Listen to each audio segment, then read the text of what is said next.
Guys, നമുക്ക് അടുത്തൊരു വീഡിയോയിലേക്ക് നിങ്ങളെ ഞാൻ സ്വാഗതം ചെയ്യുകയാണ്. അടുത്ത വീഡിയോ എന്താണ്? Growth in government expenditure on education. Growth in government expenditure on education എന്താണ് അതിന്റെ അർത്ഥം? ഗവൺമെന്റിന്റെ വിദ്യാഭ്യാസ ചെലവിലെ വളർച്ച. ആ വളർച്ച, ഗവൺമെന്റിന്റെ ഒരുപാട് പണം വിദ്യാഭ്യാസത്തിന് വേണ്ടി ഗവൺമെന്റ് ചെലവാക്കുന്നുണ്ട്. ഈ ചെലവ് രണ്ട് തരത്തിൽ പറയാൻ പറ്റും. ഗവൺമെന്റ് ചെലവാക്കുന്ന ചെലവിനെ നമുക്ക് രണ്ട് തരത്തിൽ പറയാൻ പറ്റും. Okay, the government spends a lot of money on education. This can be expressed in two ways. First one, as a percentage of total of the government expenditure. Government ചെലവാക്കുന്ന ശതമാനത്തിൽ പറയാൻ പറ്റും. ഒന്നാമത്തേത്, അതായത് സർക്കാരിന്റെ ആകെ ചെലവിന്റെ ശതമാന കണക്കിൽ പറയാൻ പറ്റും. സർക്കാർ മൊത്തം ചെലവാക്കുന്നതിന്റെ ഇത്ര ശതമാനം വിദ്യാഭ്യാസത്തിന് വേണ്ടി നീക്കി വെച്ചു എന്ന് നമുക്ക് പറയാൻ പറ്റും. രണ്ടാമത്തത്, അതായത് സർക്കാരിന്റെ മനസ്സിലല്ല, സർക്കാർ മൊത്തം ഒരു രാജ്യത്തെ ചെലവാക്കുന്നതിന്റെ ഇത്ര ശതമാനം വിദ്യാഭ്യാസത്തിനാണ് ചെലവാക്കിയത്, ബാക്കി മറ്റു പല കാര്യങ്ങളും ചെലവാക്കി, വിദ്യാഭ്യാസത്തിന് സർക്കാർ ഇത്ര ശതമാനം ചെലവാക്കി എന്നുള്ളത് as A percentage of total government expenditure, ഗവൺമെന്റിന്റെ ചെലവിന്റെ മൊത്തം ചെലവിന്റെ ഒരു പെർസെന്റേജ് വെച്ചിട്ട് നമുക്ക് പറയാൻ പറ്റും. ഒന്നാമത്തെ. രണ്ടാമത്തെ കാര്യം, as A percentage of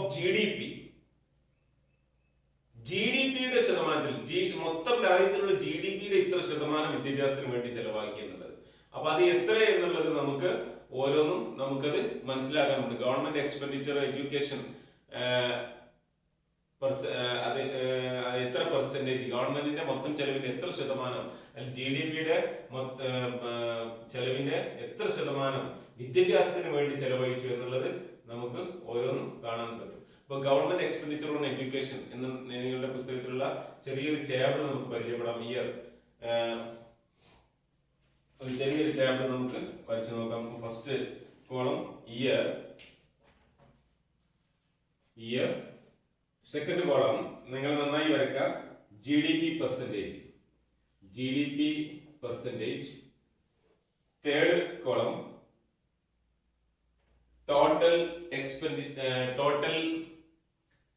expenditure percentage, that is the percentage of total expenditure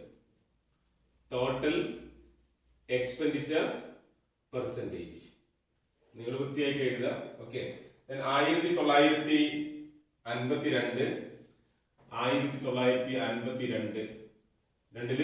GDP-യുടെ 0.64, മൊത്തം രാജ്യത്തെ GDP-യുടെ വെറും 0.64% വിദ്യാഭ്യാസത്തിന് വേണ്ടി ചെലവാക്കിയത്.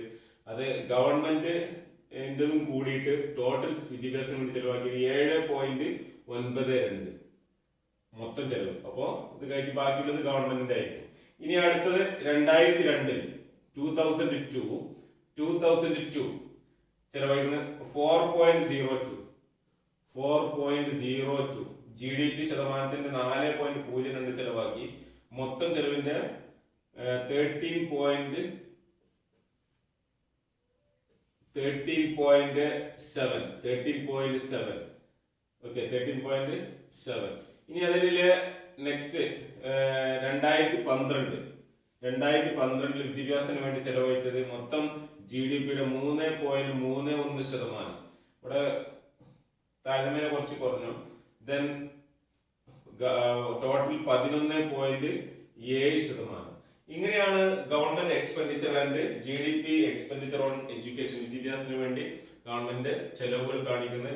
അപ്പൊ ഇത് വെച്ച് നമുക്ക് പറയാൻ പറ്റും, തുടക്കത്തിൽ government and GDP expenditure was very low, then it increased, government gives more priorities to the education and increase the government expenditure. That is the per capita education expenditure also increased. That is per capita education expenditure also increased. The government increased the 7.92% to the 11.7%. ഇത്രയും government increase ചെയ്ത് ചെലവ് വർദ്ധിപ്പിച്ചു. So government give priorities to the education, government വിദ്യാഭ്യാസത്തിന് കൂടുതൽ priorities കൊടുത്തു, മുൻഗണന കൊടുത്തു എന്നുള്ളതാണ് അതിൽ നിന്ന് നമുക്ക് മനസ്സിലാവുന്നത്. എന്നാൽ നമുക്ക് പറയാം, ഏറ്റവും കൂടുതൽ പെർ കാപ്പിറ്റ എഡ്യൂക്കേഷൻ എക്സ്പെൻഡിച്ചർ ഏറ്റവും കുറഞ്ഞ സംസ്ഥാനം ഏതാണ്? അതതിൽ പറഞ്ഞിട്ടില്ല. ഏറ്റവും കുറഞ്ഞ സംസ്ഥാനം 2009-10 കണക്കനുസരിച്ച് ഏറ്റവും വിദ്യാഭ്യാസത്തിന് വേണ്ടി കുറവ് പണം ചെലവഴിക്കുന്ന സംസ്ഥാനം പഞ്ചാബാണ്. 2200 റുപ്പീസ് 2200 2200 കേട്ടോ. 2200 അവിടെ കണക്ക് per head per capita education expenditure ആണ് പെർ ക്യാപിറ്റ. ദെൻ ഏറ്റവും കൂടുതൽ വിദ്യാഭ്യാസത്തിന് വേണ്ടി ചെലവഴിക്കുന്നത് ഹിമാചൽ പ്രദേശ് 2009 ഹിമാചൽ പ്രദേശ് ഇത് 12,500 പെർ ഹെഡ് റുപ്പീസ് 12,500 12,500 രൂപ പെർ ഹെഡ് 12,500 കേട്ടോ. എന്നുള്ളത് നിങ്ങൾ മനസ്സിലാക്കാൻ വേണ്ടി പറഞ്ഞതാണ്. അപ്പൊ നിങ്ങൾ ഓർത്ത് വെക്കുക. ചിലപ്പോൾ നിങ്ങളുടെ 1 മാർക്ക് ക്വസ്റ്റ്യൻ ആയിട്ട് വന്നാൽ നിങ്ങൾ അത് എഴുതുന്നത് 12,500 ഹിമാചൽ പ്രദേശ് 2200 പഞ്ചാബ്. എന്താണ് പെർ ക്യാപിറ്റ എഡ്യൂക്കേഷൻ എക്സ്പെൻഡിച്ചർ. ഏറ്റവും സ്റ്റേറ്റിൽ ഏറ്റവും കൂടുതൽ കുറവുള്ളത് പറഞ്ഞു. പിന്നെ ബാക്കി സ്റ്റേറ്റുകൾ അതിനിടയിൽ വരും. അപ്പൊ എന്തായാലും വിദ്യാഭ്യാസത്തിന് വേണ്ടി ചുരുങ്ങിയത് കൊത്താരി കമ്മീഷന്റെ കണക്കനുസരിച്ച് അല്ലെങ്കിൽ താപ്പസ് മജുംദാർ കമ്മീഷന്റെ കണക്കനുസരിച്ച് വിദ്യാഭ്യാസത്തിന് വേണ്ടി ചുരുങ്ങിയത് 6% GDP-യുടെ 6% വിദ്യാഭ്യാസത്തിന് വേണ്ടി ചെലവഴിക്കണം എന്നുള്ളതാണ് അവരുടെ കണക്കനുസരിച്ച് പറയുന്നത്. അപ്പൊ 2012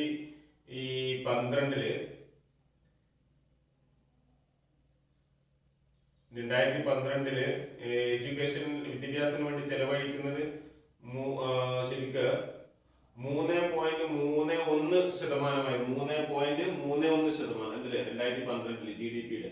എന്നാൽ ഇത് പോരാ, ഒരു 6% വേണം എന്നുള്ളതാണ് ചില കമ്മീഷനുകളുടെ ഒക്കെ കണക്കനുസരിച്ച് പറയപ്പെടുന്നത്. 6% ഡിസൈഡ് ലെവൽ.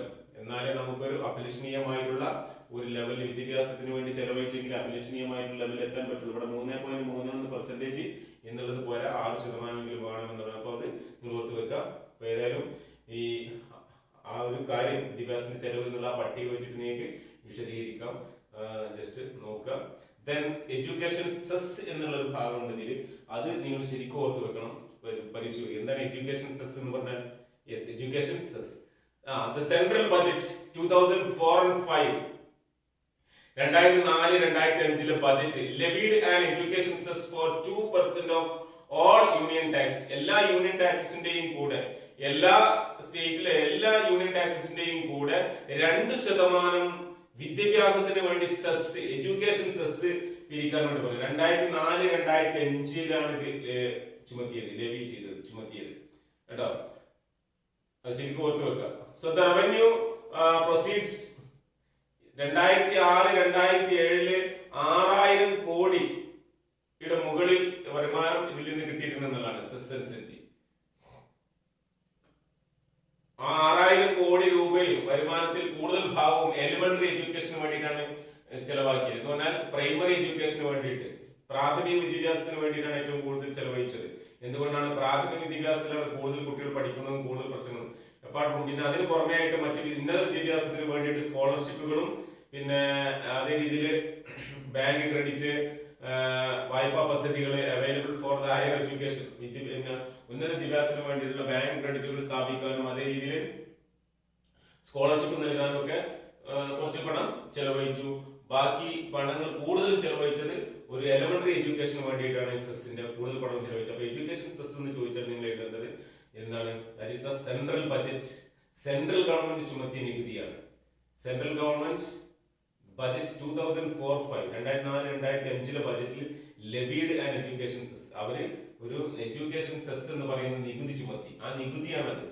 അത് 2% എല്ലാ ടാക്സിന്റെയും കൂടെ 2% വിദ്യാഭ്യാസ ടാക്സിന് കൂടി കൂട്ടി കൊടുക്കുക. അപ്പൊ നമ്മളൊക്കെ ആ വിദ്യാഭ്യാസ ടാക്സ് കൊടുക്കണം. 2% ടാക്സിന് കൂടെ 2% എന്ത് കൊടുക്കണം? എഡ്യൂക്കേഷൻ സെസ് കൊടുക്കണം. വരുമാനക്കാര് കൊടുക്കണം. നിശ്ചിത വരുമാനം ഉള്ളവർ അതിന്റെ ആ എഡ്യൂക്കേഷൻ സെസ് കൊടുക്കണം. അങ്ങനെ അതിൽ നിന്ന് പറഞ്ഞില്ല 6000 കോടി 2006-2007 സമയത്ത് കിട്ടിയില്ലേ. അപ്പൊ എന്തായാലും ഇത് കൂടുതലും ചെലവഴിച്ചത് എലിമെന്ററി എഡ്യൂക്കേഷൻ ആണെന്ന് പറഞ്ഞു. ഓക്കെ, എന്തായാലും നിങ്ങൾ എഡ്യൂക്കേഷൻ സെസ് എന്താണെന്നുള്ള ഓർത്ത് വെക്കുക. ബാക്കി കാര്യങ്ങളെല്ലാം ഓർത്ത് വെക്കുക. ബാക്കി നമുക്ക് പ്രധാനമായിട്ട് ഇതിൽ പറയാനൊന്നുമില്ല. നമ്മൾ നേരത്തെ പറഞ്ഞാണ് ഇന്ത്യ ഒരു അഡ്വാൻറ്റേജ് ആയിട്ടുള്ള അച്ചീവ്മെന്റ് നേടി. പിന്നെ ലോകത്തിലെ ഏറ്റവും വലിയ വളർന്ന 2ാമത്തെ ശക്തിയാണ്. Scientific, technological, educational, managemental, IT and English knowledge ആയിട്ടുള്ള സൂപ്പർ പവറാണ് ഇന്ത്യ എന്ന് എപ്പോഴും ഓർത്ത് വെക്കണം. അതാണ് ഇന്ത്യയുടെ എഡ്യൂക്കേഷൻ അച്ചീവ്മെന്റ് ചോദിച്ചാൽ നിങ്ങൾക്ക് അതാണ് എഴുതേണ്ടത്. India is the second largest pool trained of the world എന്ന് നിങ്ങൾ പഠിച്ചു വെച്ചിരിക്കണം. ഓക്കെ, ഇതൊക്കെയാണ് നിങ്ങളുടെ education achievement in India. What are the education achievement in India എന്ന് ചോദിച്ചാൽ നിങ്ങൾ എഴുതേണ്ടത്. ഓക്കെ.